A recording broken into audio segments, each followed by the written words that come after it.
How much do we know about the relationship between the two?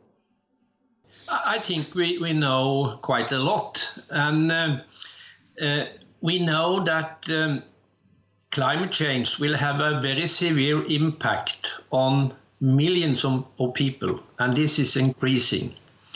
And when we have a problem, we have two ways of solving the problem. One way is to cooperate to solve it, and another way is to fight.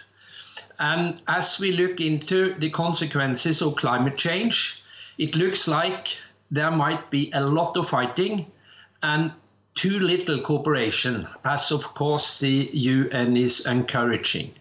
But to say something about the obvious links between climate change and conflicts is that there will be less food, less water, there will be refugees, there will be extreme weather and so forth. And all these impacts from not less sea level rise, and all these impacts from climate change that creates these problems have the potential to create a lot of fighting, actually.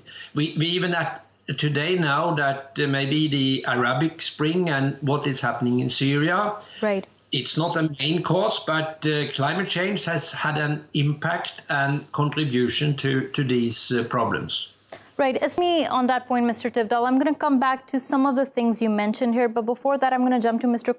Christian Conard and talk to him about this. Mr. Conard, in the framework of security, how much are these environmental factors now being considered? It used to be the case that security was all about, geopolitics was all about different countries fighting one another in war.